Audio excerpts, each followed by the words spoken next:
முதலமைச்சர் விஜயின் தேர்தல் வெற்றி எதிர்த்து தொடரப்பட்ட வழக்கில் அவர் பதிலளிக்க சென்னை உயர்நீதிமன்றம் உத்தரவிட்டிருக்கிறது. தமிழக முதலமைச்சர் விஜய் பெரம்பூர் தொகுதியில் பெரம்பூர் தொகுதி மற்றும் கிழக்கு திருச்சி கிழக்கு ஆகிய 2 தொகுதிகளுடன் போட்டியிட்டு வெற்றி பெற்றார்.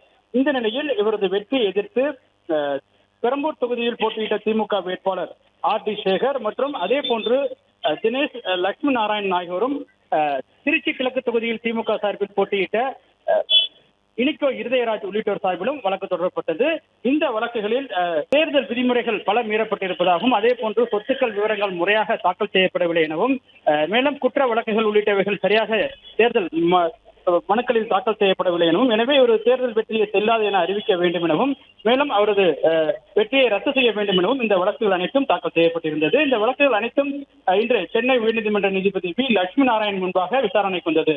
அப்போது நீதிபதி இந்த வழக்கை பொறுத்தவரை பெரம்பூர் தொகுதியில் தாக்கல் செய்யப்பட்ட வழக்கில் பதில் மனு தாக்கல் செய்ய விஜய் மற்றும் தேர்தல் ஆணையத்திற்கு நீதிபதி உத்தரவிட்டார்.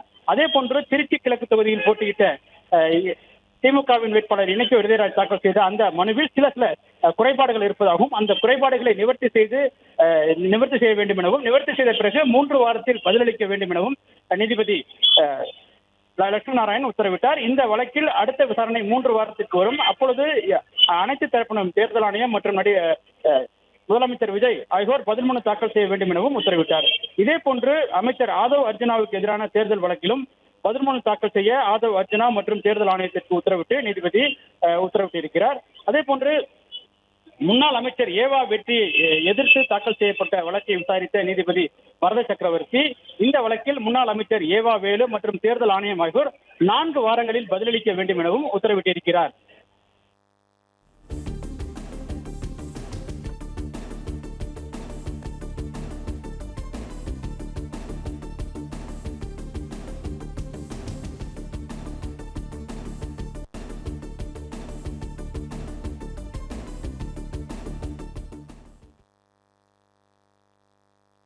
மற்றும் ஆப் ஸ்டோரில் இருந்து பாலிமர் செயலியை QR கோடு மூலம் பதிவிறக்கம் செய்யுங்கள்.